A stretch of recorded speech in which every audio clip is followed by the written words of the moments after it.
ಸರಳವಾಗಿ ಹೇಳಬೇಕು ಒಂದು ಸಾಲಲ್ಲಿಂದರೆ, ಮನುಷ್ಯ ಮನುಷ್ಯನಿಗೆ ಕೊಡೋ ಒಳ್ಳೆತನ, ಮನುಷ್ಯ ಮನುಷ್ಯನಿಗೆ ಕೊಡೋ ಪ್ರೀತಿ, ಇದು ಬಹಳ ಸರಳವಾದ ವ್ಯಾಖ್ಯಾನ. ಮತ್ತು ಈ ಸ್ನೇಹ 3-4 ಬಗೆಗಳಲ್ಲಿರುತ್ತೆ. ರಕ್ತ ಸಂಬಂಧಗಳಲ್ಲಿರುತ್ತೆ, ಭಾವ ಸಂಬಂಧಗಳಲ್ಲಿರುತ್ತೆ, ವ್ಯಾವಹಾರಿಕ ಸಂಬಂಧಗಳಲ್ಲಿರುತ್ತೆ. ಈ ಎಲ್ಲದರಲ್ಲೂ ಕೂಡ ಒಂದು ಸ್ನೇಹ ಇರಲಿಕ್ಕೆ ಸಾಕು. ರಕ್ತ ಸಂಬಂಧದಲ್ಲಿ ಇಕ್ಕಟ್ಟು ಬಿಕ್ಕಟ್ಟು ಇದ್ದರೆ, ವ್ಯಾವಹಾರಿಕ ಸಂಬಂಧಗಳಲ್ಲಿ ಚೌಕಟ್ಟುಗಳಿದ್ದರೆ, ಭಾವ ಸಂಬಂಧ ಎಲ್ಲರೂ ಮೀರುವಂಥದ್ದು, ಭಾವನೆಗಳ ಜೊತೆ ಇರ್ತಕ್ಕಂಥದ್ದು, ಮುಕ್ತವಾಗಿರ್ತಕ್ಕಂಥದ್ದು. ಅಂಥದ್ದೊಂದು ಸಂಬಂಧ ನಿಮ್ಗೆಲ್ರಿಗೂ ನಮ್ಗೆಲ್ಲರಿಗೂ ಇದೆ. ಈ ಭಾವ ಸಂಬಂಧ ಪವಿತ್ರವಾಗಿರಬೇಕು ಮತ್ತು ಪರಸ್ಪರ ಹೊರೆಯಾದ್ದಾಗಿರಬೇಕು. ಫಲಾಪೇಕ್ಷೆ ಇರಬಾರ್ದು. ಅದರಲ್ಲಿ ಕೊಡುಕೊಳ್ಳುವ ಪ್ರೀತಿ ಇರಬೇಕು.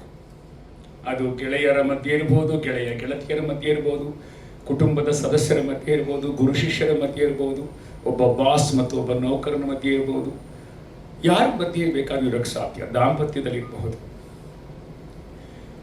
ಆದ್ದರಿಂದ ನಾನು ಯಾವಾಗಲೂ ನನಗೆ ಸಿಕ್ಕುವ ಸಂಬಂಧ, ಸ್ನೇಹನ ಅತ್ಯಂತ ಜತನವಾಗಿ ಕಡೆಯವರೆಗೆ ಇಟ್ಕೋಬೇಕು ಅಂತ ತುಂಬ ಪ್ರಯತ್ನ ಮಾಡ್ತೀನಿ. ಚಿಕ್ಕ ಪುಟ್ಟ ಅರೆಕೊರೆಗಳಿದ್ದರೂ ಸರಿಪಡಿಸ್ಕೊಂಡು ಮುಂದೆ ಹೋಗ್ಬೇಕು ಜೀವನದಲ್ಲಿ. ಹಾಗಾಗಿ ನನ್ನ ಜೊತೆ ಯಾರಾದರೂ ಸ್ನೇಹಿತರಿದ್ದಾರೆ ಅಂದರೆ ಎಷ್ಟು ವರ್ಷದಿಂದ ಅಂದರೆ 30 ವರ್ಷ 40 ವರ್ಷ ಹೀಗೆ ಇದ್ದಾರೆ. ಅದು ನನ್ನ ನಂಬಿಕೆ. ಯಾಕೆಂದರೆ ಸ್ನೇಹದಿಂದಲೇ ನಾವು ಎಲ್ಲವನ್ನು ಕಟ್ಟೋಕ್ಕೆ ಸಾಧ್ಯ, ಬೆಳೆಯೋಕ್ಕೆ ಸಾಧ್ಯ, ಹರಡೋಕ್ಕೆ ಸಾಧ್ಯ. ಒಂದೇ ಒಂದು ಸ್ನೇಹ, ಒಂದು ಮುಗುಳ್ನಗೆ ಇದ್ದರೆ ಎಷ್ಟೋ ಸಮಸ್ಯೆಗಳು ಸರಿ ಹೋಗುತ್ತೆ. ಒಂದು ಸರ್ಕಾರಿ ನೌಕರಿಗೆ ಹೋದಾಗ ಅಥವಾ ಒಂದು ಬೆಂಗಳೂರು ಟ್ರಾಫಿಕ್ ನೋಡಿದಾಗ ಜನ ಮುಗುಳ್ನಂತ ಮಾತಾಡಬಾರ್ದ, ಸ್ವಲ್ಪ ನಗ್ನಂತ ನೋಡಬಾರ್ದ ಒಬ್ರನ್ನೊಬ್ರು ಅಂತ ತುಂಬ ಅನಿಸುತ್ತೆ. ಎಲ್ಲರೂ ಒಬ್ಬರನ್ನೊಬ್ರು ಶತ್ರುಗಳ ಹಾಗೆ, ಸಂಬಂಧವೇ ಇಲ್ಲ, ನಾವು ನಮ್ಮ ಕೆಲಸಕ್ಕೆ ಬಂದಿದ್ದೀವಿ ಭೂಮಿ ಮೇಲೆ, ಅವ್ರ ಕೆಲಸಕ್ಕೆ ಬಂದಿದ್ದಾರೆ, ಮಾತೇ ಆಡಬೇಕಾಗಿಲ್ಲ ನಾವು ಅನ್ನೋ ಥರ ಪಟ್ಟು ಹಿಡಿದವರಾಗೆ ಜನ ಯಾಕೆ ಇರಬೇಕು? ಯಾವುದರ ಕೊರತೆ ಇದು? ಈ ಕೊರತೆಯನ್ನು ನೀಗಿಸುವುದೇ ಕಲೆಯ ಕೆಲಸ, ಸಾಹಿತ್ಯದ ಕೆಲಸ, ಸಿನಿಮಾದ ಕೆಲಸ, ಎನಿ ಆರ್ಟ್. ಅದರ ಕೆಲಸವೇ ಸ್ನೇಹದ ಬೆಸುಗೆ, ಮುಗುಳ್ನಗೆ ಮತ್ತು ಸಮಾಜವನ್ನು ಆರೋಗ್ಯಕರವಾಗಿ ಮುನ್ನಡೆಸ್ತಕ್ಕಂಥದ್ದು. ಹೀಗಾಗಿ ತುಂಬ ಜನ ಸ್ನೇಹಿತರನ್ನು ಹೊಂದಿದ್ದೇನೆ. ಅದು ಸಾಧ್ಯವೇ ಇಲ್ಲ ಅಂದಾಗ ಸ್ನೇಹ ತುಂಡರಿಸಲ್ಪಡುತ್ತೆ, ಏನು ಮಾಡೋಕ್ಕಾಗಲ್ಲ. ಆದರೆ ಸಾಧ್ಯವಾದಷ್ಟು ಅರೆಕೊರೆಗಳ ನಡುವೆ ಸ್ನೇಹದ ಯಾತ್ರೆಯಲ್ಲಿ ಹೋಗ್ತಾ ಇರಬೇಕು. ಅದು ಜೀವನಕ್ಕೆ ಅಮೂಲ್ಯ ಅಂತ ನಾನು ಭಾವಿಸ್ತೇನೆ. ಸೊ ಕಡೆಯದಾಗಿ ವರ್ಷಗೆ ಉತ್ತರ, ಸ್ನೇಹ ಅಂದರೆ ಮನುಷ್ಯ ಮನುಷ್ಯನಿಗೆ ಕೊಡೋ ಒಳ್ಳೆತನ. ಕೆಲವು ಸತಿ ಒಳ್ಳೆತನ, ಕೆಲವು ಸತಿ ಇಂಡೈರೆಕ್ಟ್ ಗಿಫ್ಟ್ಗಳು ಆಗಬಹುದು. ಆ ಒಂದು ಸ್ನೇಹನ, ಬಾಂಧವ್ಯನ ಮುಂದುವರಿಸ್ಕೊಂಡು ಹೋಗೋದು. ನನಗೆ ಯಾಕೆ ಈ ಒಂದು ಅಂಶ ತಲೆಗೆ ಬರ್ತಿದೆ ಅಂತಂದರೆ, ನೀವಿಬ್ಬರ ಏನೊಂದು ಸಂಬಂಧ, ಸ್ನೇಹ ಸಂಬಂಧ ಇದೆ, ಅದೀಗ ಒಂದು ಹೆಜ್ಜೆ ಮುಂದೆ ಹೋಗಿ ಒಂದು ವಿಶೇಷ ರೂಪವನ್ನು ಪಡ್ಕೊಂಡಿದೆ.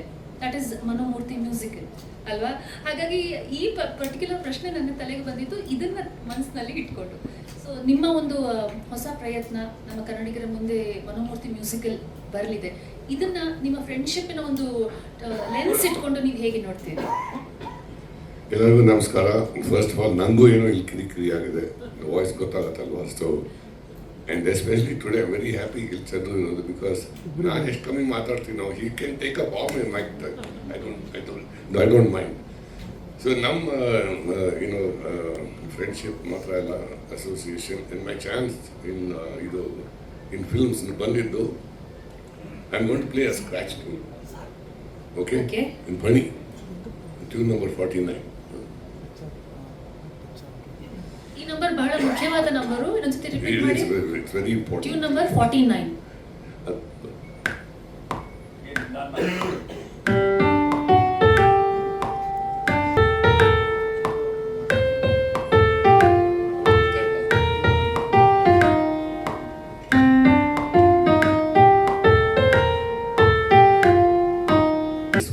ನಂದು ಸ್ಕ್ರಾಚ್ ಟ್ಯೂನ್ ಇನ್ನು ಬ್ಯಾಂಕ್ನಲ್ಲಿ ಅದನ್ನೇ ಕೇಳಿ ಚಂದ್ರು ಸೈಡ್ ಓಕೆ ಏನೋ ಚಾನ್ಸ್ ಕೊಡೋ ಥರ ಇರಬಹುದು ಇಲ್ಲಿ ಅಂತ. So that's why.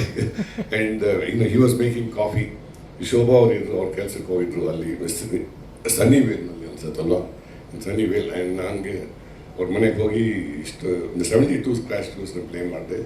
Tune number 49 ವಾಪಸ್ ಬಂದರು, ಇದನ್ನು ನಾವು ಯೂಸ್ ಮಾಡೋಣ ಅಂತ ಹೇಳಿದರು.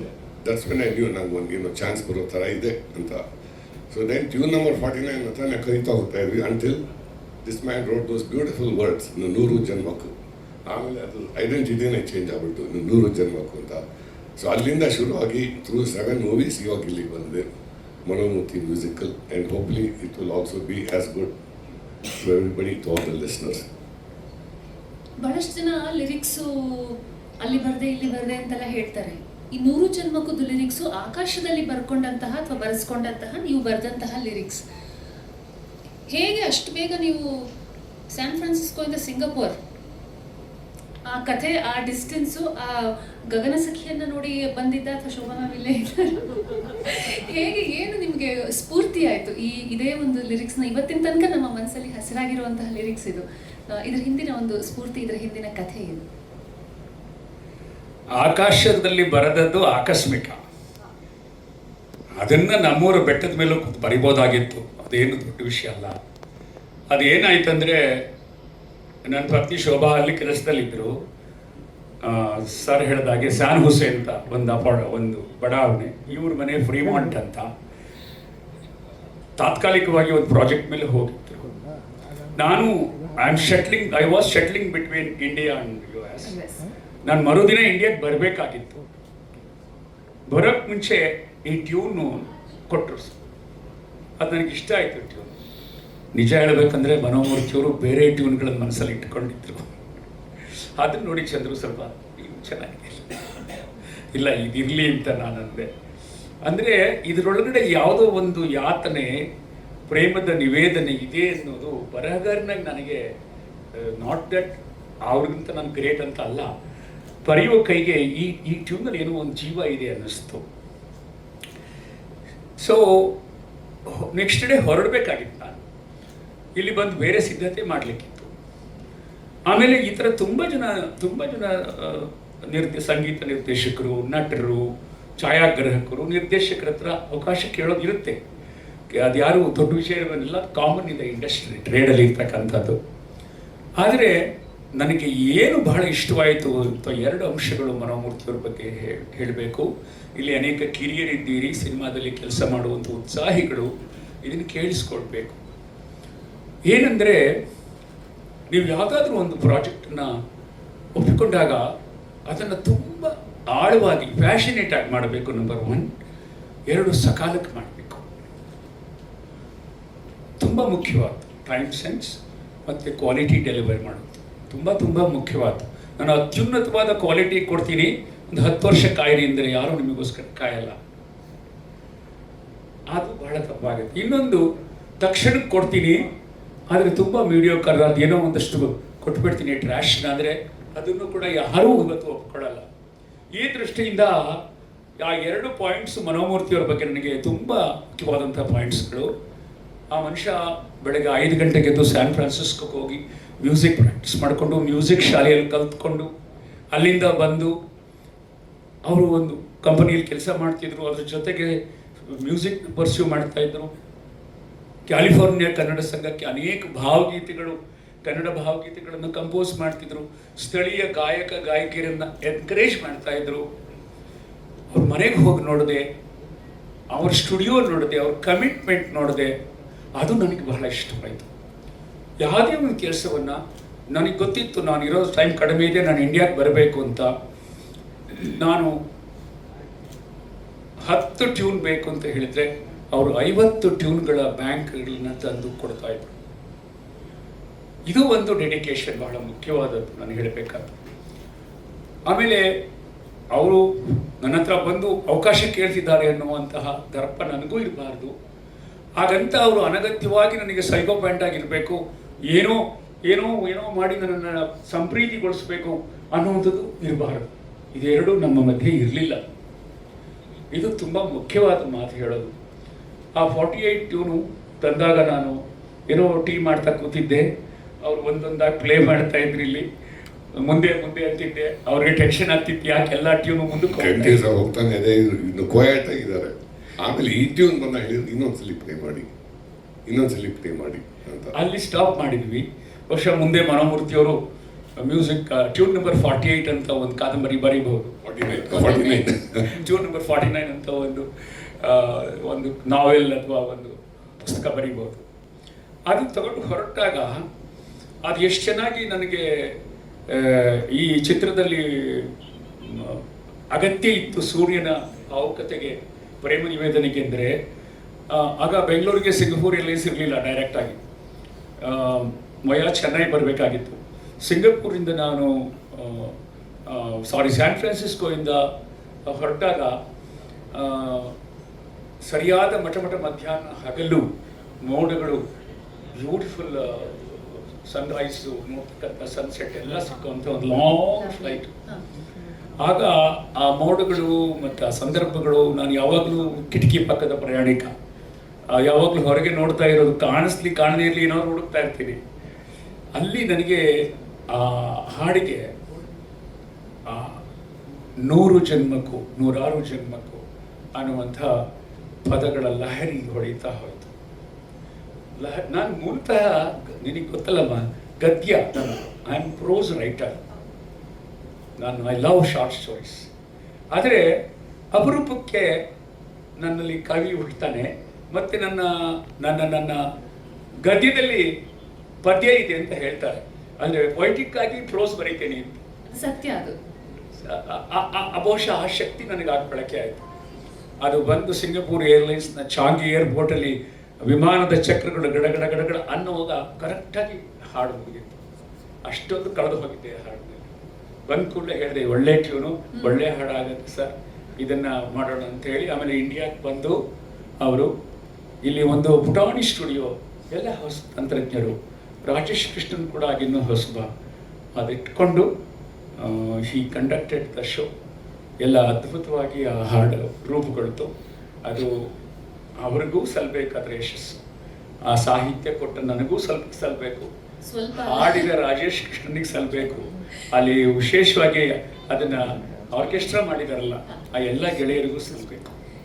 ಈ ಸಲ್ಲುವಿಕೆ ಒಂದೇ ಹಾಡಿಗೆ ಸೀಮಿತ ಅಲ್ಲ, ಯಾಕೆಂದ್ರೆ ಅಮೆರಿಕ ಅಂತ ತಗೊಂಡಾಗ ಒಂದಕ್ಕಿಂತ ಒಂದು ಸಂಗೀತ ಸಾಹಿತ್ಯ ಎರಡೂ ರೀತಿಯಲ್ಲಿ ಉತ್ಕೃಷ್ಟವಾದ ಗೀತೆಗಳು ನಮ್ಮ ಮುಂದೆ ಇದ್ವು. ನನ್ಗೆ ಬಹಳ ಇಂಟ್ರೆಸ್ಟಿಂಗ್ ಅನ್ಸುತ್ತೆ, ನೀವು ಗದ್ಯ ಜಾಸ್ತಿ ಪದ್ಯ ಬರೆಯಲ್ಲ ಅಂತ, ಆದರೆ ಬೇರೆಯವರ ಕವಿತೆಗಳನ್ನ ಕೂಡ ಬಹಳ ಸುಂದರವಾಗಿ ನಿಮ್ಮ ಸಾಕಷ್ಟು ಚಿತ್ರಗಳಲ್ಲಿ ನೀವು ಹಾಡಿನ ಮೂಲಕ ಅಳವಡಿಸ್ಕೊಂಡಿದ್ದೀರಿ. ಇದರಲ್ಲಿ ಕೂಡ ಬಹಳ ಸ್ಪೆಷಲ್ ಅಂತಂದ್ರೆ ಯಾವ ಮೋಹನ ಮುರಳಿ ಕರೆಯಿತು. ಆಲ್ರೆಡಿ ಅದು ಬಹಳ ಪ್ರಸಿದ್ಧವಾಗಿತ್ತು, ಕನ್ನಡಿಗರ ಮನಸ್ಸಲ್ಲಿ ಆಲ್ರೆಡಿ ನೆಲೆಸ್ಬಿಟ್ಟಿತ್ತು.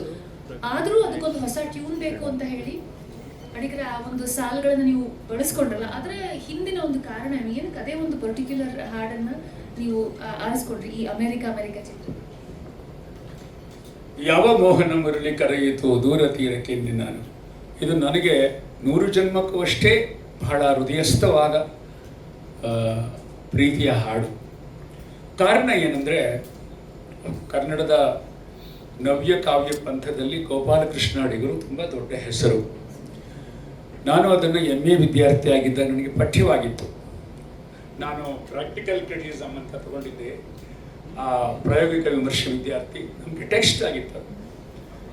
ಅದನ್ನು ತುಂಬ ಪ್ರತಿ ಪದವನ್ನು ಸೀಳಿ ನೋಡುವ, ಬಗೆದು ನೋಡುವ, ಅರ್ಥ ಮಾಡಿಕೊಳ್ಳುವಂಥ ಅವಕಾಶ ನಮಗೆ ಬಂದಿತ್ತು. ನನಗೆ ಆಗ ಅನಿಸಿತ್ತು, ಎಂದಾದರೂ ಈ ಹಾಡನ್ನು ಚೆನ್ನಾಗಿ ಬಳಸ್ಕೋಬೇಕು ಒಂದೇ ಅಂತ ಹೇಳಿ. ಆಮೇಲೆ ಯಾವುದೇ ಒಬ್ಬ ಜೋಗಿ ಬಂದರು, ಜೋಗಿಗೆ ಅವರು ತುಂಬ ಸ್ವಾಗತ, ಥ್ಯಾಂಕ್ಸ್ ಜೋಗಿ.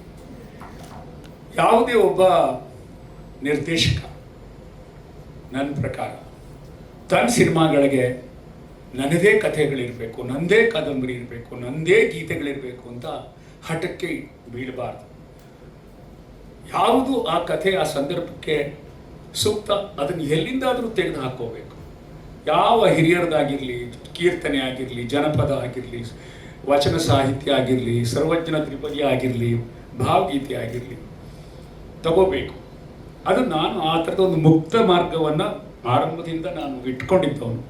ಹೀಗಾಗಿ ಅಡಿಗರು ನನ್ನ ಮೆಚ್ಚಿನ ಕವಿಗಳ ಆ ಗೀತೆ ಏನಿತ್ತು ಯಾವ ಮೋಹನ, ಬೇರೆ ಬೇರೆ ಅರ್ಥಗಳನ್ನು ಧ್ವನಿಸುವಂಥ ಗೀತೆ.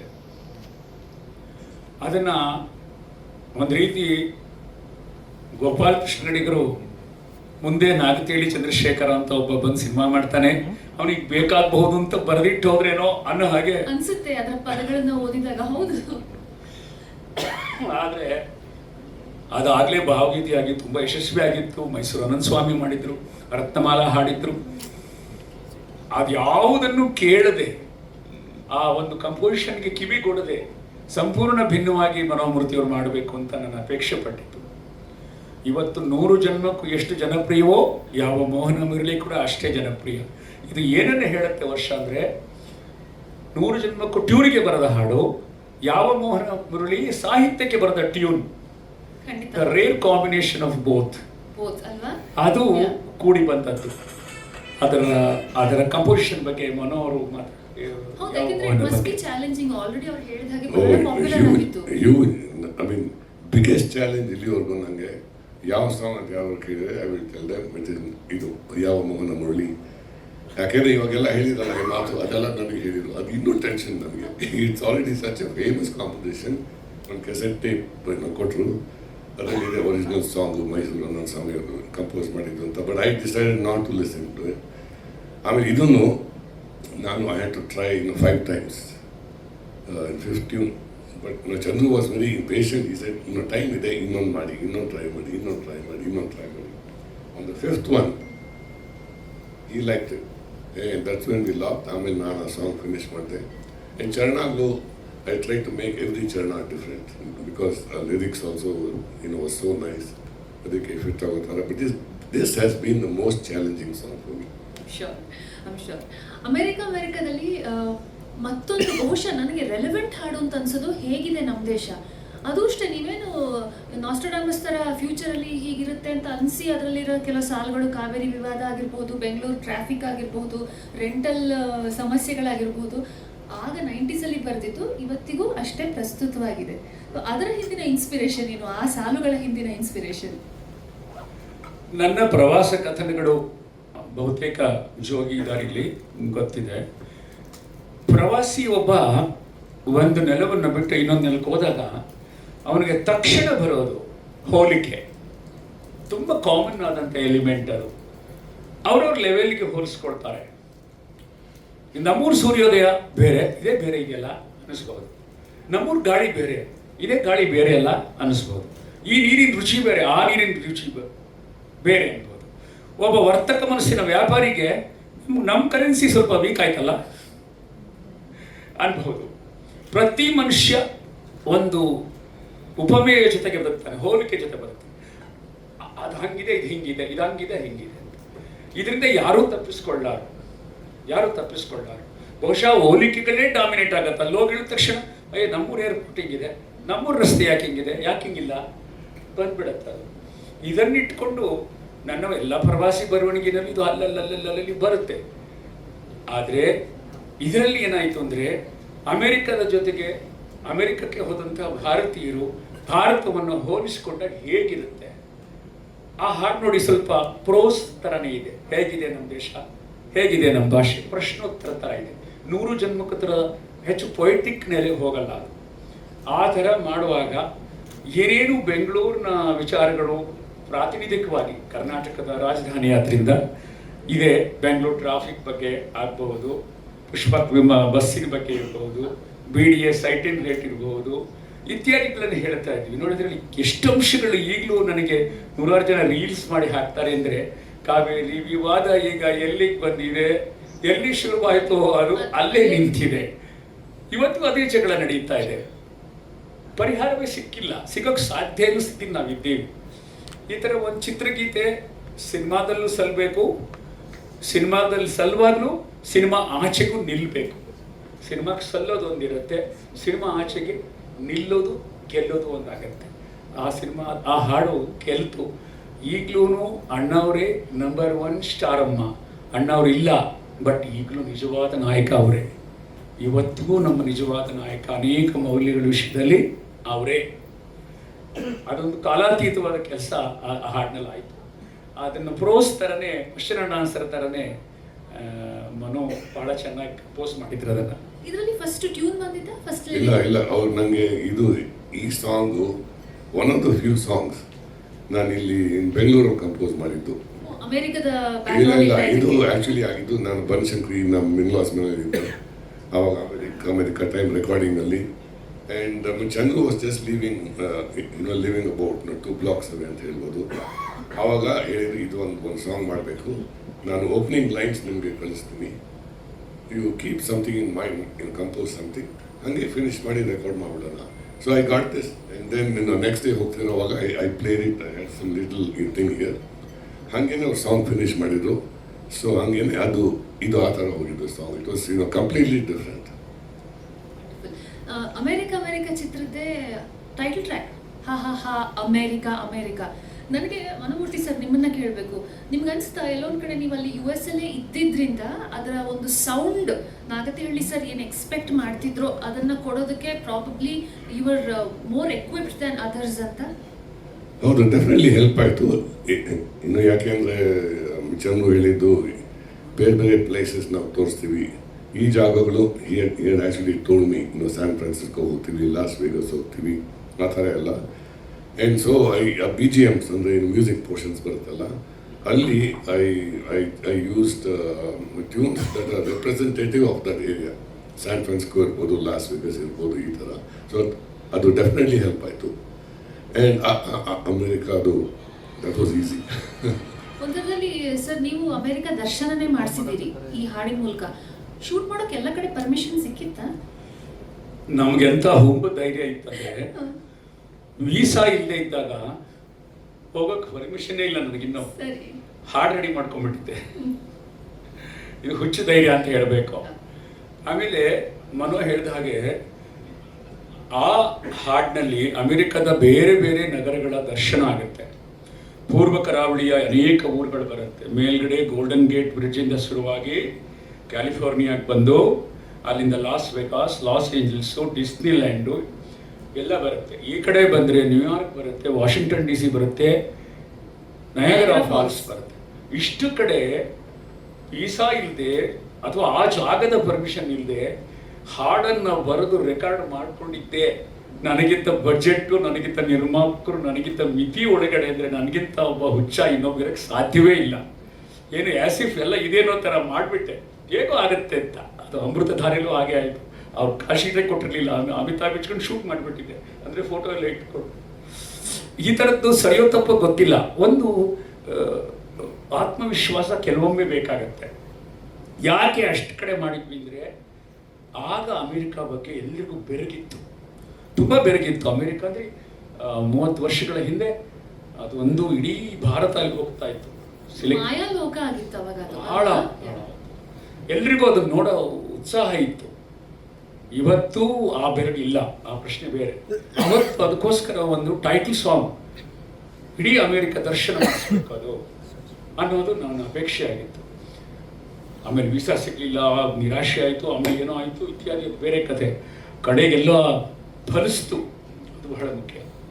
ಹಾಗೆ ಹೇಳಿದೆ ನಾನು, ಇಷ್ಟು ಊರುಗಳನ್ನು ನಾವು ಪ್ರಾತಿನಿಧ್ಯಕ್ಕೆ ತೋರಿಸ್ಬೇಕು. ಈ ಊರಿನ ಸಂಗೀತ ಏನಿದೆ, ಸಿಗ್ನೇಚರ್, ಅದನ್ನೇ ನಾವು ಬಳಸೋಣ. ನೀವಲ್ಲಿ ನ್ಯೂಯಾರ್ಕ್ ಬರುವಾಗ ನ್ಯೂಯಾರ್ಕ್ನ ನಾಡಗೀತೆ, ನಮಗೆ ಹೇಗೆ ಜೈ ಭಾರತ ಜನನಿ ಇದೆಯೋ ಅದು ಅದರ ಆರ್ಕೆಸ್ಟ್ರಾ ಇದೆ. When you watching San Francisco ಅದಕ್ಕೆ ಸಂಬಂಧಪಟ್ಟದ್ದಿದೆ, ಲಾಸ್ ವೇಗಾಸ್ಗೆ ಒಂದಿದೆ, ಲಾಸ್ ಏಂಜಲ್ಸ್ಗೆ ಒಂದಿದೆ. ಅದನ್ನೆಲ್ಲ ತುಂಬ ಅಥೆಂಟಿಕ್ ಆಗಿ ಮನೋಮೂರ್ತಿಯವರು ಕಂಪೋಸ್ ಮಾಡಿದ್ರು. ನಾನು ಇದನ್ನು ಯಾಕೆ ಈ ಸಂದರ್ಭದಲ್ಲಿ ಹೇಳ್ತೀನಿ ಅಂದರೆ, ಇಲ್ಲಿ ಮಾಧ್ಯಮದ ಎಚ್ಚೆತ್ತ ಬುದ್ಧಿವಂತ ಪ್ರಬುದ್ಧ ಗೆಳೆಯರಿದ್ದೀರಿ. ಇದು ಯಾಕೆ ಗೊತ್ತಾಗಬೇಕು ಅಂದರೆ, ಸುಮ್ಮನೆ ಜನಸಾಮಾನ್ಯರು ಒಂದು ಹಾಡನ್ನು ನೋಡ್ಕೊಂಡು ಹೋಗೋದು ಬೇರೆ, ಅದನ್ನು ವಿಶ್ಲೇಷಣೆ ಮಾಡಿ ಅದರ ಹಿಂದೆ ಏನು ಕೆಲಸ ಮಾಡಿದ್ದಾರೆ ಕಲಾಕಾರರು ಅಥವಾ ಸಂಗೀತ ನಿರ್ದೇಶಕರು ಅಂತ ಯೋಚನೆ ಮಾಡೋದು, ಅದರ ಕ್ರೆಡಿಟ್ ಅವ್ರಿಗೆ ಸಲ್ಲಬೇಕು.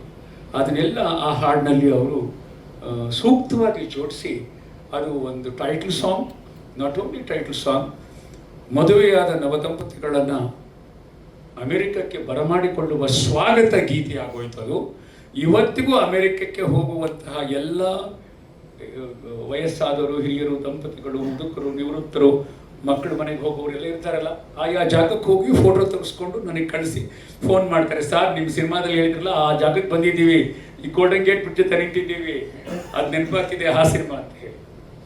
ಆ ಥರದ ಒಂದು ಜನರ ಹೃದಯವನ್ನು ಆ ಹಾಡು ಈ ಹಾಡಿನ ಬಗ್ಗೆ ಮಾತಾಡ್ತಾ ನೀವು ಹೇಳಿ ಕೂಡ ಈ ಸಂದರ್ಭದಲ್ಲಿ ಜ್ಞಾಪಿಸ್ಕೋಬೇಕು. ಆತನ ಸಾಹಿತ್ಯ ಅದು ಕೂಡ ತುಂಬ ಜನಕ್ಕೆ ಇಷ್ಟವಾದಂಥ ಒಳ್ಳೆಯ ಗೀತೆಯಾಗಿ ಶಾಶ್ವತವಾಗಿ ಇವತ್ತಿಗೂ ಜಾಗತೀಕರಣದ ಒಂದು ಪ್ರಶ್ನೆಗೆ ಉತ್ತರದ ಥರ ಆ ಹಾಡು ಇದೆ. ಅದನ್ನು ನಾನು ಬಳಸ್ಕೊಳ್ಳಿಕ್ಕೆ ಸಾಧ್ಯ. ಅದಕ್ಕೆ ಬಾನಲೆನಲ್ಲಿ ಆ ಬೆಟ್ಟದಲ್ಲಿ ಬೆಳದಿಂಗಳಲ್ಲಿ ಒಂದು ಗೀತೆ ಬಳಸ್ಕೊಂಡಿದ್ದೆ ಬೇರೆ ಚೂನ್ನಲ್ಲಿ. ಆದರೆ ಇದು ಸಂದರ್ಭ ಬೇರೆ ಇತ್ತು, ಮಾತಾಡ್ ಮಲ್ಲಿಗೆ ಸಂದರ್ಭವೇ ಬೇರೆ ಇತ್ತು. ಅದನ್ನು ಸರ್ ತುಂಬ ಚೆನ್ನಾಗಿ ಪ್ರೆಸೆಂಟ್ ಮಾಡಿದರು. ಪರ್ಟಿಕ್ಯುಲರ್ ಚಾಲೆಂಜಸ್ ಅಥವಾ ಅಲ್ಲಿ ಜನಪದ ಲೋಕಕ್ಕೆ ಹೋಗಿ ಫುಲ್ ಇನ್ಸ್ಪಿರೇಷನ್ ಸಿಕ್ಬಿಡ್ತಾ? ಅಲ್ಲೇ ಮತ್ತು ಇನ್ಸ್ಪಿರೇಷನ್ ಹೌದು. ಬಿಕಾಸ್ ಮಾತಾಡ್ ಮಲ್ಲಿಗೆ ನನಗೆ it was my first folk type of songs. So ನನಗೆ Chandru gave me lot of reference cassette tapes ಕೊಟ್ಟರು ಫೀಲ್ ತೊಗೊಳಕ್ಕೆ. ಆ್ಯಂಡ್ ಜನಪದ ಲಾಕ ಹೋಗಿ we spend whole day there. ಆ ಇನ್ಸ್ಟ್ರೂಮೆಂಟ್ಸ್, ಆ ಸೌಂಡಿಂಗು ಯಾವ ಥರ ನಾವು ಯೂಸ್ ಮಾಡ್ಬೋದು ಅಂತೆಲ್ಲ ಅದೆಲ್ಲ ನೋಡೋಕ್ಕೆ. ಆ್ಯಂಡ್ ಇದರಲ್ಲಿ again C Ashwath sang for me in this again ಜನ ಹೌದು, ಸಿ ಅಶ್ವಥ್ ಅವರ ಧ್ವನಿಯಲ್ಲೇ ಆ ಹಾಡು ಮೂಡಿ ಬಂದಿರೋದು. ಅಶ್ವಥ್ ಮತ್ತೆ ಎರಡನೇ ಸಲ ನಮ್ಮ ಚಿತ್ರದ ಹಾಡು. ಮುಂದಿನ ಚಿತ್ರ ಒಲವೇ ಜೀವನ ಲೆಕ್ಕಾಚಾರ. ಅದರಲ್ಲಿ ಒಂದು ಹಾಡು ಬಾಳು ಮೂರೇ ದಿನ ಈಗ ಸಿಕ್ಕಾಪಟ್ಟೆ ವೈರಲ್ ಆಗ್ತಿದೆ ಅಲ್ವಾ? ಸೊ ನನ್ಗೆ ಅಲ್ಲೆಲ್ಲೋ ಒಂದ್ ಕಡೆ ಅನನ್ಯ ಭಟ್ ಅವರ ಮೊದಲನೇ ಸತಿ ಐ ಥಿಂಕ್ ಅನನ್ಯ ಭಟ್ ಹಾಡಿದ್ದಾರೆ. ನನ್ಗೆ ಎಲ್ಲೋ ರಾಜೇಶ್ ಕೃಷ್ಣನ್ ನೀವು ಹೇಗೆ ಒಂದು 100 ಜನ್ಮಕ್ಕೂ ಮೂಲಕ ಒಂದು ಹೊಸ ಅವರ ಟರ್ನಿಂಗ್ ಪಾಯಿಂಟ್ ಕೊಟ್ರು, ಬಹುಶಃ ಅನನ್ಯ ಭಟ್ ಅದೇ ಪ್ಯಾರಲಲ್ ಅಂತ ಹೇಳಿ ನಾನು ನೋಡ್ತೀವಿ. ಖಂಡಿತವಾಗಿ ಅದು ನನಗೆ ಬಹಳ ಇಷ್ಟವಾದ ಹಾಡು. ಒಲವೇ ಜೀವನ ಲೆಕ್ಕಾಚಾರ ತುಂಬ ಯಶಸ್ವಿ ಚಿತ್ರಗಳ ಪಟ್ಟಿಗೆ ಸೇರಲಾರದು, ಯಶಸ್ವಿ ಚಿತ್ರಗಳ ಪಟ್ಟಿಗೆ ಹೋಗಲಿಲ್ಲ. ಆದರೆ ಅದರಲ್ಲಿದ್ದ ಕಂಟೆಂಟು ಮತ್ತೆ ಅದು ನನಗೆ ಬಹಳ ಇಷ್ಟವಾದಂಥದ್ದು. ಅದರಲ್ಲಿ ಅನನ್ಯ ಆಗಿನ್ನೂ ವಿದ್ಯಾರ್ಥಿನಿ, ಮಂಡ್ಯ ರಮೇಶ್ ಅವರ ನಟನ ಶಾಲೆ ವಿದ್ಯಾರ್ಥಿನಿ. ಮಂಡ್ಯ ರಮೇಶ್ ನನ್ನ ಅತ್ಯಂತ ಪ್ರೀತಿಯ ಗೆಳೆಯ. ಅವನ ನಟನ ಇನ್ನೂ ಕಟ್ಟಿರಲಿಲ್ಲ. ಒಂದು ಒಣಗಿದ ಸೋಗೆ ಗುಡಿಸಲಲ್ಲಿ ಪಾಠ ಮಾಡ್ತಾ ಇದ್ದ. ಅಲ್ಲಿ ಚಿತ್ರೀಕರಣ ಮಾಡಿದ್ದೀನಿ ಆತನ ಸಿನಿಮಾನ. ಆಗ ನಾನು ಕೇಳಿದೆ, ಒಬ್ಬಳು ಬಾಲ ಗಾಯಕಿ ಬೇಕು ಕಣೋ ಅಂತ. ಅವಳು ಅನನ್ಯ ಭಟ್ ಕಳಿಸ್ಕೊಟ್ಟು ಅವಳು ಅಭಿನಯಿಸಿದಾಳೆ ಮತ್ತು ಹಾಡಿದಾಳೆ. ರೈಲ್ನಲ್ಲಿ ಪ್ರಾರಂಭ ಆಗುತ್ತೆ ಅದು. ಬಾಳು ಮೂರೇ ದಿನ ಬಾಳ ಜೋಪಾನ, ಬಾಳ ಮೆರಿಬೇಡ ಬೀಳ್ತಿ ಕಾನಣ್ಣ, ಗುಂಡಾಗಿದೆ ಭೂಮಿ ಗುಂಡಾಗಿದೆ, ಮತ್ತೆ ಮತ್ತೆ ನಾವು ಸಿಗ್ತೀವಣ್ಣ. ಆ ಥರದ ಒಂದು ಬಹಳ ದೊಡ್ಡ ಫಿಲಾಸಫಿಯನ್ನು ಹಾಡಲ್ಲಿ ಹೇಳಿದ್ದು. ಅದು ಎಷ್ಟು ವೈರಲ್ ಅಂದರೆ ಈಗಲೂ ಕೆಲವರ ಹಾಡನ್ನು ಎಷ್ಟು ಚೆನ್ನಾಗಿದೆ ಮೀನಿಂಗ್. ಅದು ನಂಬಿಕೆ ದ್ರೋಹ ಮಾಡಬಾರ್ದು, ಪ್ರೀತಿಗೆ ಬದ್ಧವಾಗಿರಬೇಕು, ಉಪಕಾರ ಮಾಡಿದವ್ರನ್ನ ಸ್ಮರಣೆ ಮಾಡಬೇಕು, ಸ್ಮರಣೆ ಮಾಡೋಕ್ಕಾಗಿದ್ರೆ ಸುಮ್ಮನಿರ್ಬೇಕು, ಅವ್ರಿಗೆ ಅಪಕಾರ ಮಾಡಬಾರ್ದು. ಈ ಎಲ್ಲ ಫಿಲಾಸಫಿ ಅಫ್ಕೋರ್ಸ್ ಕತೆಗೆ ಪೂರಕವಾಗಿತ್ತು. ರಾಧಿಕಾ ಪಂಡಿತ್ ಅದರಲ್ಲಿ ನಾಯಕಿಯಾಗಿ ಅಭಿನಯಿಸಿದರು. ಅದು ಕೂಡ ನನ್ನ ಮನೋಮೂರ್ತಿಯವರ ಕಾಂಬಿನೇಷನ್ ಬಂದಂಥ ಒಳ್ಳೆಯ ಸಂಗೀತ ಹಾಡು ಇದ್ದಂಥ ಒಂದು ಚಿತ್ರ. ಬಹುಶಃ ಅಮೆರಿಕ 2 ಕಾಂಟೆಕ್ಸ್ಟ್ ಅಲ್ಲಿ ಮಾತಾಡೋದಾದ್ರೆ ನಿಮ್ಮಿಬ್ಬರ ಕಾಂಬಿನೇಷನ್ ಅಲ್ಲಿ ಬಂದಂತಹ ಇವತ್ತಿಗೂ ಬಹಳ ಜನಪ್ರಿಯವಾಗಿ ವೈರಲ್ ಆಗಿರುವಂತಹ ಹಾಡು ಅಂತಂದ್ರೆ ಕಾರ್ ಕಾರ್ ಕಾರ್ ಕಾರ್ ಎಲ್ಲಿ ನೋಡಿ ಕಾರ್. ನಾವು ಆ ಹಾಡಿನ ಬಗ್ಗೆ ಚರ್ಚೆನೇ ಮಾಡಿಲ್ಲ ಅಲ್ವಾ? ನನ್ನ ಪ್ರೀತಿಯ ಹುಡುಗ ಚಿತ್ರದ್ದು ಹಾಡು ಬಗ್ಗೆ ಹೇಳ್ತಿದ್ದಂಗೆ ಮನೋಮೂರ್ತಿಯವರು ಫುಲ್ ಬ್ರೈಟ್ ಆಗೋದ್ರು. ಯಾಕೆ? Any particular reason? I still remember ಅದು ಹೆಂಗಾಯ್ತು ಅಂತ. Chandru had come to Fremont now because he spent some time there. ಆಮೇಲೆ he went to Detroit area. ಯಾಕಂದ್ರೆ ನನ್ನ ಪ್ರೀತಿ ಹುಡುಗಿ ಅಲ್ಲೇ ಆ ಏರಿಯಾನಲ್ಲಿ ಒಂದು ಫಿಲ್ಮ್ ಮಾಡೋದು ಅಂತ ಇತ್ತು. And some of the producers there. ಅಲ್ಲಿಂದ ನಮಗೆ ಕಾಲ್ ಮಾಡಿದರು. ಆ್ಯಂಡ್ ಈ side Manu, I got one idea. ಇಲ್ಲಿ I mean the automobile car ಶೋನಲ್ಲಿ ಇದ್ದೀನಿ. ಆಮೇಲೆ ನಾನು ಅನ್ಕೊತಿದ್ದೆ, ಎಲ್ಲೋದ್ರೂ ಕಾರ್ ನೋಡ್ತೀರಾ ನೀವು? ಇಲ್ಲಿ ಒಳಗೂ ನೋಡ್ತೀರಾ, ಹೊರಗೂ ನೋಡ್ತೀರಾ, ನೀವು ರೋಡಲ್ಲೂ ನೋಡ್ತೀರಾ, and inside the car show also U C. So why don't we do a song based on that? So I said, okay, fine. So the next day itself, I thought, or the next hour, I said, hingere ಒಂದು car ಅಂತ ಅಂದ್ಕೊಂಡು ಹೋಗೋಣ. I told him, you just put lines, car ಅಂದ್ಕೊಂಡು ಏನಾದ್ರು ಹಾಕಿ, and you fill in the blanks. Do something, we'll do a different type of song ಅಂತ. Then that song became really different. ಯಾವಾಗ ಅಂದರೆ B Jayashree ಅವ್ರನ್ನ use ಮಾಡಿದಾಗ, Chandru is the one who suggested that. Our style, it's completely different. Folk style. And our opposite to Suresh Peters, our hado, our accent, it's very different. Contrast ಅಲ್ಲ, in ಅವ್ರದ್ದು- the English type of Kannada accent adu. So it was a real contrast. So I think ಅಲ್ಲೇನೆ song I was surprised with the way a song a sounding ಹೆಂಗೆ ಬಂತು ಆಮೇಲೆ it completely changed the color of the song. ಅವರಿಬ್ರು ಹಾಡಿದ್ಮೇಲೆ ಇದು ವಿಶೇಷ ಅಂದ್ರೆ first shoot ಮಾಡಿದ್ದು ಆಮೇಲೆ ನೀವು ಹಾಡು ಬರ್ದಿದ್ದು ಅಂತ ಅನ್ಸುತ್ತೆ. ಆಕ್ಚುಲಿ ಅದೇನಾಯ್ತಂದ್ರೆ ನಾನು ಡೆಟ್ರಾಯ್ಟಲ್ಲಿ ಇದ್ದಾಗ ಡೆಟ್ರಾಯ್ಟಲ್ಲಿ 3 ಪ್ರಧಾನವಾದ ಕಾರ್ ಕಂಪನಿಗಳಿದ್ದಾವೆ. Detroit is the world automobile capital. Car ಕಂಪನಿಗಳಲ್ಲಿ Chrysler, Ford, GM, General Motors, ತುಂಬ ಜನ ಭಾರತೀಯರು ಕೆಲಸ ಮಾಡ್ತಾರೆ. ಅಲ್ಲಿ ನನಗೆ ಗೆಳೆಯರಿದ್ದರು. ಅಲ್ಲಿ ಮಿಶಿಗನ್ ಯೂನಿವರ್ಸಿಟಿಲಿ ಶೂಟ್ ಮಾಡಬೇಕಾಗಿತ್ತು ಈ ಹಾಡನ್ನು, ಬೇರೆ ಹಾಡುಗಳನ್ನು. ಅಲ್ಲಿ ಹೋದಾಗ ಒಂದು ಅನಿಸ್ತಾ ಇತ್ತು, ಈಗ ಅಮೇರಿಕಲ್ಲಿ ನಾವು ಹೇಗಿದೆ ನೋಡಿ, ಈ ಭಾಷೆ ಆ ಭಾಷೆ ಹೇಳಿದ್ವಿ, ಇಲ್ಲಿ ಏನನ್ನು ಹೋಲಿಸ್ಬೋದು, ಕಾರ್ನ ಹೋಲಿಸ್ಬೋದು ಅನ್ನಿಸ್ತು. ಎಲ್ಲಿದ್ರೂ ಕಾರ್ ಕಾರ್ ಕಾರ್ ಕಾರ್, ಎಲ್ಲಿ ನೋಡಿ ಕಾರ್, ಇದು ಒಂದು ಉದ್ಗಾರ ಬರುತ್ತೆ, ಎಲ್ರಿಗೂ ಬರುತ್ತೆ, ನನಗೂ ಬಂತು. ಅದೇ ಹಾಡಾಯಿತು ಮುಂದೆ. ಆಮೇಲೆ ನಾವು ಎಷ್ಟು ಈ ಹುಂಬತನ ಮಾಡಿದ್ದೆ ಅಂದರೆ, ನಾನು ಹೋದಾಗ ಒಂದು ಕಾರ್ ವರ್ಲ್ಡ್ ಮ್ಯೂಸಿಯಂ ನಡೀತಾ ಇತ್ತು, ಎಕ್ಸಿಬಿಷನ್ ಆಫ್ ಕಾರ್ಸ್.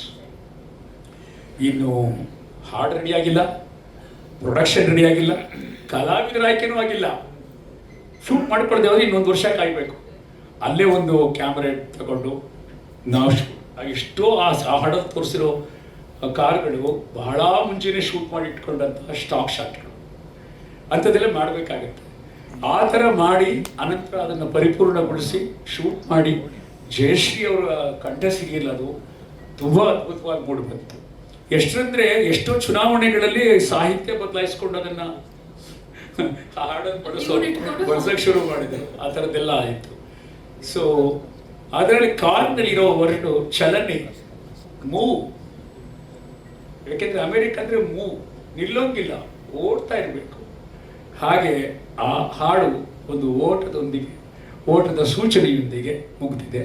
ಅಲ್ಲಿಂದ ಇಲ್ಲಿಗೆ ಬಂದಿದೆ. ಕಾರ್ ಥರ ಇವತ್ತು ಅಲ್ಲಿಂದ ರನ್ ಬಂದಿದ್ದೀವಿ ನಾವು ಅಲ್ವಾ? ಹೌದು ಹೌದು. ಯಾಕೆಂದರೆ ರನ್ ಅನ್ನೋದು ಚಲನೆ, ಓಟ, ಅದು ಬೇಕೇ ಬೇಕು ಇವತ್ತಿನ ಆಧುನಿಕ ಜೀವನಕ್ಕೆ. ಅವರು ಪ್ರೇಮಿಗಳು ಓಡಿ ಹೋಗ್ತಾರೋ, ಎಲ್ರಿಗೂ ಒಂದೊಂದು ಜೀವನದ ಗುರಿ ಹುಡುಕಕ್ಕೆ ಹೋಗ್ಬೇಕಾದಂಥ ಓಟ, ಅದು ಈ ಹಾಡು ರನ್ ರನ್. ಇದರ ಗಾಯಕರು ಶಂಕರ್ ಮಹದೇವನ್ ಮತ್ತು ಶ್ರೇಯಾ ಘೋಷ್. ಸಾಹಿತ್ಯ ನಾನು ಬರೆದಿದ್ದೀನಿ, ಮನೋಮೂರ್ತಿಯವರ ಸಂಗೀತ. ಸೊ ಈಗ ನಾನು ಜೋಗಿ ಅವರನ್ನ ರಿಕ್ವೆಸ್ಟ್ ಮಾಡ್ಕೊಳ್ತಿದ್ದೀನಿ, ಈ ನಮ್ಮ ರನ್ ಹಾಡಿನ ಲಿರಿಕಲ್ ವಿಡಿಯೋನ ಇಲ್ಲಿಗೆ ಬಂದು ನೀವು ಬಿಡುಗಡೆ ಮಾಡಬೇಕು ಅಂತ. ಸಾಹಿತಿಗಳು ಕೂಡ ಅಂಡ್ ನಮ್ಮ ನಾಗತಿಹಳ್ಳಿ ಸರ್ ಅವರ ಬಹಳ ಹತ್ರದ ಗೆಳೆಯರು. ಸೊ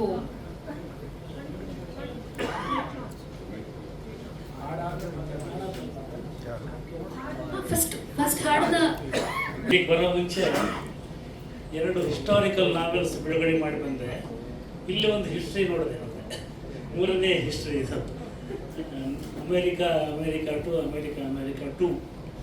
ಸೊ ಇದರ ರನ್ ಹಾಡನ್ನು ನಾವೆಲ್ಲ ನೋಡೋಣ, ಬಿಡುಗಡೆ ಮಾಡಿ. ನಮಸ್ಕಾರ. ಹಾಡು ನೋಡಿದ್ರಿ, ಭೂಮಿ ಪರಿಧಿ ಆಚೆ ಗುರಿಯೇ ಇರೋದು ಯಾತ್ರೆ. ನಾನು ಏನಂದ್ಕೊಂಡಿದ್ದೆ ಅಂದರೆ ಮೇಷ್ಟ್ರ ಬಗ್ಗೆ ಒಂದು ನನಗೊಂದು ತಪ್ಪು ಕಲ್ಪನೆ ಇತ್ತು. ಮೇಷ್ಟ್ರಿಗೆ ವಯಸ್ಸಾಗಿದೆ, ಏನೋ ಒಂದು ಹಳೆ ಸಿನಿಮಾ ಮಾಡಿರ್ತಾರೆ ಅಂತ. ಆಮೇಲೆ ಇವರು ಔಟ್ ಆಫ್ ಫ್ಯಾಷನ್ ಆಗಿಬಿಟ್ಟಿದ್ದಾರೆ ಅಂತಿದ್ವಿ, ಭಾಳ ದಿವಸ ಇರಲಿಲ್ಲ ಕನ್ನಡದಲ್ಲಿ. ಆಮೇಲೆ ನೋಡಿದರೆ ಈಗ ಫಸ್ಟ್ ಸಿನಿಮಾ ಮಾಡೋ ಅಷ್ಟು ಉತ್ಸಾಹದಿಂದ ಕಾಂಬಿನೇಷನಲ್ಲಿ ಈ ರನ್ ಹಾಡು ಮಾಡಿದ್ದಾರೆ.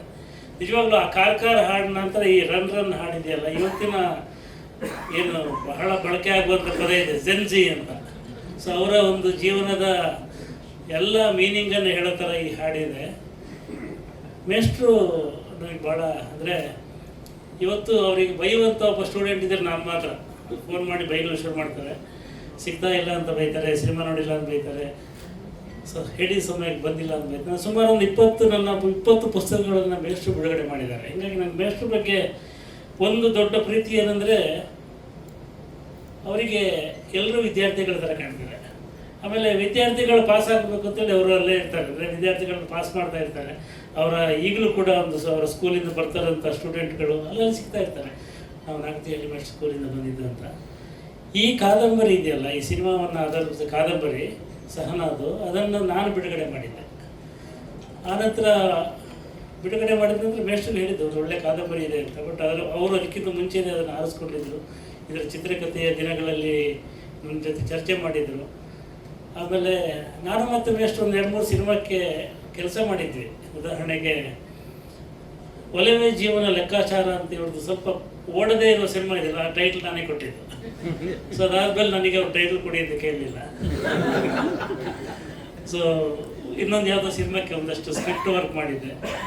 ನನ್ನ ವೇ ಆಫ್ ವರ್ಕಿಂಗ್ ನೋಡಿದ್ಮೇಲೆ ಅವರು ನಿನ್ನ ಸಹವಾಸ ಬೇಡ ಅಂತ ಬಿಟ್ಬಿಟ್ರು. ಬಟ್ ಮೇಷ್ಟ್ರು ಅಲ್ಲಿಂದ ನೋಡಿ, ಈಗ ಅವರ ಅಮೇರಿಕಾದಿಂದ ನಡೆದು ಬಂದು ಹಾದಿ ನೋಡಿದ್ರಲ್ಲ. ನಾನು 4 ಸಲ ಅಮೇರಿಕಕ್ಕೆ ಹೋಗಿದ್ದೀನಿ. ಫಸ್ಟ್ ಟೈಮ್ ತೋರಿಸಿದ್ದವರೇ ಅಮೇರಿಕನ. ಕಾಸಿಲ್ಲದೆ ಅಮೇರಿಕ, ಕಡಿಮೆ ಖರ್ಚಲ್ಲಿ ಅಮೇರಿಕ ನೋಡಿದ್ದು ಮೇಷ್ಟ್ರು ಅಮೇರಿಕ. ಒಂದು ಎರಡನೇದು, ಒಬ್ಬರು ಮೇಷ್ಟ್ರಾಗಿ ಅವರು ಈ ಚಿತ್ರರಂಗಕ್ಕೆ ಬಂದು ಇವತ್ತು ಅವರು ಸಂಪಾದಿಸಿರೋ ಸ್ಥಾನ ಇದೆಯಲ್ಲ, ಇದು ಒಂದು ರೀತಿಯಲ್ಲಿ ಹೇಗಾದ ಗೊತ್ತಾ, ಚಿನ್ನಾರಿ ಗೊತ್ತಾ, ಆ ರೀತಿ ಇದೆ. ಯಾಕಂದರೆ ಅವರು ಮೇಷ್ಟ್ರಾಗಿ ಇದ್ದವರು ಒಳ್ಳೆಯ ಕಥೆಗಾರರಾಗಿದ್ದಾರೆ, ಕಾದಂಬರಿಕಾರರಾಗಿದ್ದಾರೆ, ಯೂನಿವರ್ಸಿಟಿಗಳಲ್ಲಿ ಪಾಠ ಮಾಡ್ತಾರೆ. ಬಟ್ ಈ ಚಿತ್ರರಂಗಕ್ಕೆ ಬಂದು ಆ ಕಾಲದಲ್ಲಿ ಇವರು ಚಿತ್ರರಂಗಕ್ಕೆ ಬರೋ ಹೊತ್ತಿಗೆ ಕನಿಷ್ಠ 7-8 ಸೂಪರ್ ಸ್ಟಾರ್ಗಳಿದ್ರು ಇಲ್ಲಿ. ಅವ್ರ ಮಧ್ಯೆ ಬಂದು ಹೊಸ ಹುಡುಗರನ್ನ ಹಾಕ್ಕೊಂಡು, ಹೊಸ ಸಂಗೀತ ನಿರ್ದೇಶನ ಹಾಕ್ಕೊಂಡು, ಹೊಸ ಕಥೆಯನ್ನು ತಗೊಂಡು ಸಿನಿಮಾ ಮಾಡಿ ಗೆದ್ದು, ಎಲ್ಲದರ ನಡುವೆ ಅವರಿಗೆ ಥಿಯೇಟ್ರ್ ಸಿಗ್ತಾ ಇರಲಿಲ್ಲ. ಅವ್ರ ಸಿನಿಮಾ 100 ದಿನಕ್ಕೆ ಆಗೋ ಮುಂಚೆ, ಅದರ ಮುಂಚೆ ಅವ್ರ ಸಿನಿಮಾನ ಕಿತ್ತಾಕ್ತಾ ಇದ್ರು. ಈ ಥರ ಹಲವು ಸಂಕಟಗಳನ್ನು ನೋಡಿದ್ದೀನಿ. ಆ ಸಂಕಟಗಳ ನಡುವೆ ಇವತ್ತು ಬಂದು ಅವ್ರು ಹೇಳ್ತಾ ಇರ್ತಾರೆ ವಯಸ್ಸಾಯಿತು ಅಂತ, ಬಟ್ ಅದು ಅವರ ಕೃತಿಯಲ್ಲಿ ಕಾಣಿಸಲ್ಲ. ಬಹಳ ಒಳ್ಳೆಯ ಒಂದು ಹಾಡನ್ನು ಕೊಟ್ಟಿದ್ದಾರೆ. ನನಗೆ ಈ ಸಿನಿಮಾದ ಬಗ್ಗೆ ಮತ್ತೆ ಭರವಸೆ ಬಂತು. ಬಹಳ ಒಳ್ಳೆಯ ಕಥೆ ಇದೆ ಈ ಸಿನಿಮಾದಲ್ಲಿ. ಇವತ್ತು ನಮಗೆಲ್ಲ ಅಮೇರಿಕ ಏನಂದರೆ ಒಂದು ಬಿಡುಗಡೆಯ ದೇಶ ಅಂತ. ಫಸ್ಟು ಇಂಡಿಯನ್ಸು ಬೇರೆ ದೇಶಕ್ಕೆ ಹೋದಾಗ ಅಲ್ಲಿ ತಮಗೆ ಬೇಕಾದ ಬಟ್ಟೆ ಹಾಕ್ಬೋದು, ತಮಗೆ ಬೇಕಾದ ಕಡೆ ಓಡಾಡ್ಬೋದು, ತಮಗೆ ಬೇಕಾದಾಗ ಮಾಡ್ಬೋದು, ಯಾರೂ ನೋಡ್ತಾ ಇರಲ್ಲ ಅಂತ ಒಂದು ನಂಬಿಕೆಯಲ್ಲಿ ಅಲ್ಲಿ ಬಹಳ ಅಂದರೆ ಜೀವನದ ಬಿಡುಗಡೆಯ ಕ್ಷಣ ಥರ ಬದುಕ್ತಾ ಇರ್ತೀವಿ. ಈ ಸಿನಿಮಾದಲ್ಲೂ ಅಂಥ ಒಂದು ಬಿಡುಗಡೆಯ ಕ್ಷಣವನ್ನು ಇದರ ನಾಯಕಿ ಅನುಭವಿಸುವಂಥ ಒಂದು ಚಿತ್ರ ಇದೆ. ಅದನ್ನು ಅವರು ಹೇಗೆ ತಂದಿದ್ದಾರೆ ಅಂತ ನೋಡುವ ಕುತೂಹಲ ನನಗಿದೆ.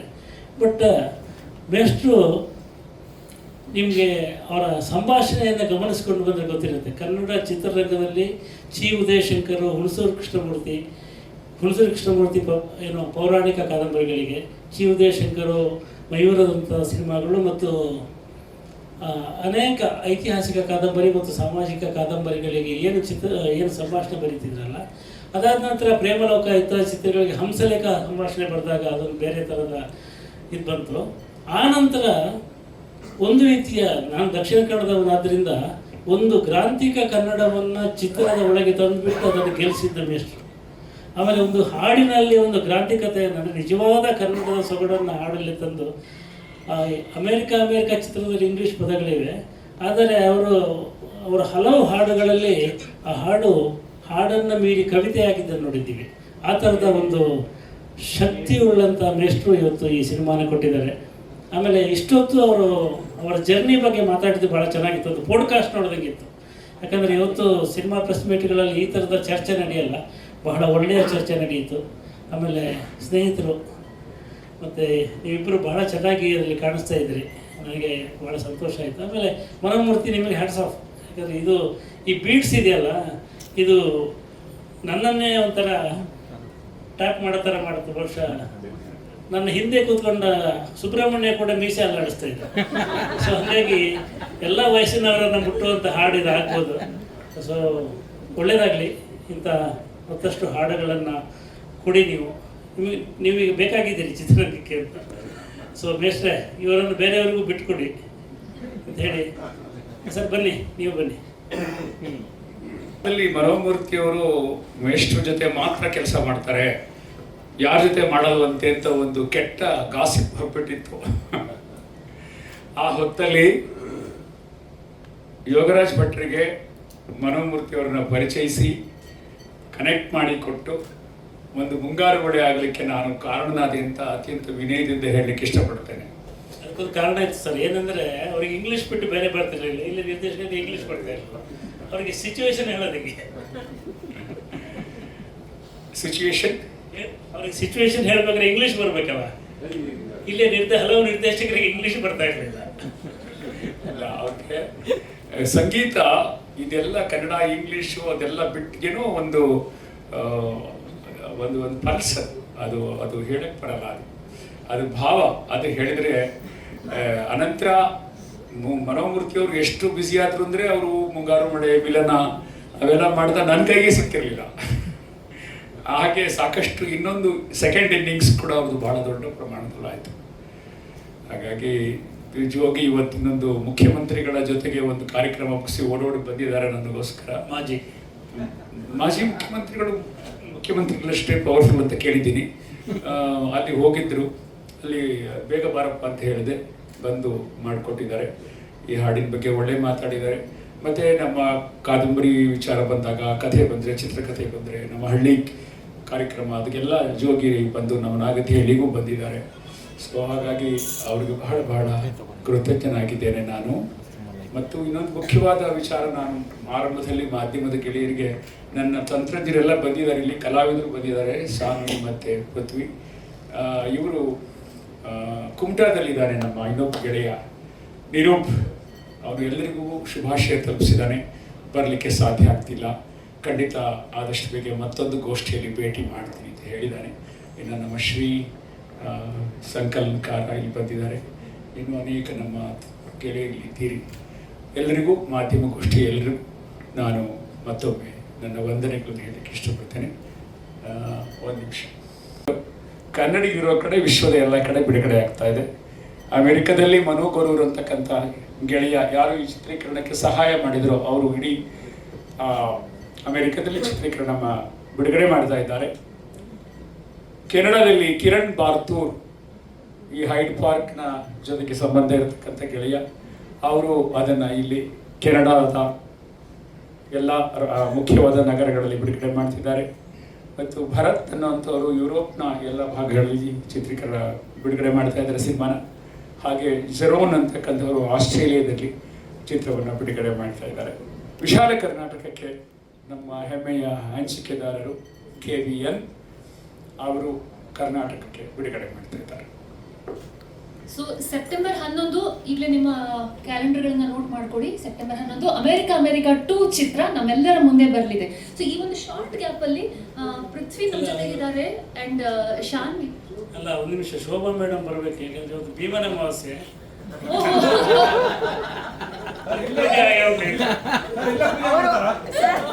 ಬೇರೆ ಹಂತದಲ್ಲಿ ಎಷ್ಟೋ ಸಲ ನೋಡಿದ್ರು, ನಾನು ಕೂಡ ಥಿಯೇಟ್ರಲ್ಲಿ ನೋಡೋದಕ್ಕೆ ಕಾಯ್ತಾ ಇದ್ದೀನಿ ಸೆಪ್ಟೆಂಬರ್ 11ಕ್ಕೆ. I am also waiting to watch the film with all of you in the theatre. So you waiting. ನನಗೆ ಒಂದು ಸ್ವಲ್ಪ ಫುಲ್ ಆನ್ ಹೋಗೋಣ. ಎಷ್ಟು ವರ್ಷ ವೇಟ್ ಮಾಡಲಿ? ಆಲ್ರೆಡಿ 3 ವರ್ಷ ಆಯಿತು ನಾನು ಯಾವ ಸಿನಿಮಾ ರಿಲೀಸ್ ಆಗಿಲ್ಲ 3 ವರ್ಷದಿಂದ. So I can wait baby. Absolutely. When ನಮ್ಮ ಫಿಲ್ಮಲ್ಲಿ like everybody is a legend. Why should we wait? ಅದೇ ರನ್ ಆದಷ್ಟು ಬೇಗ ಓಡಬೇಕು. ಬಟ್ ತುಂಬ ಕಾತರದಿಂದ ಕಾಯ್ತಾ ಇದ್ದೀನಿ. ಲೈಕ್ ನನಗೆ ಸಿಕ್ಕಿರುವಂಥ ಒಂದು ಅದ್ಭುತವಾದ ಅವಕಾಶ. ಸರ್ ಚಿತ್ರದಲ್ಲಿ ಎಲ್ಲ ಆ್ಯಕ್ಟರ್ಸು ಅಂದರೆ ಕ್ಯಾರೆಕ್ಟರ್ಸು ಅಮೇರಿಕಾ, ಯುರೋಪು ಎಲ್ಲ ಕಡೆ ಹೋಗ್ತಾ ಇರುತ್ತೆ. ಬಟ್ ಕ್ಯಾರೆಕ್ಟರ್ ಒಳಗಿರುವಂಥ ಸೋಲ್ ಏನಿದೆ ಅದು ಕರ್ನಾಟಕ ಬಿಟ್ಟು ಹೋಗೇ ಇಲ್ಲ ಯಾವತ್ತೂ ಕೂಡ. ಸೊ ಅಂಥ ಒಂದು ಅದ್ಭುತವಾದ ಸಿನಿಮಾ ತುಂಬ ಚೆನ್ನಾಗಿ ಮೂಡಿ ಬಂದಿದೆ. And I am waiting for every one to watch. All of us are waiting and thank you so much. ಇಲ್ಲಿ ವೇದಿಕೆ ಮೇಲೆ ಬಂದವರೆಲ್ಲರಿಗೂ, ಜೋಗಿ ಅವರಿಗೆ, ಪ್ರಶಾಂತ್ ಅವರಿಗೆ ನಾನು ಇಲ್ಲೇ ಇರಲಿಕ್ಕೆ ರಿಕ್ವೆಸ್ಟ್ ಮಾಡ್ಕೊಳ್ತೀನಿ. ಎಸ್.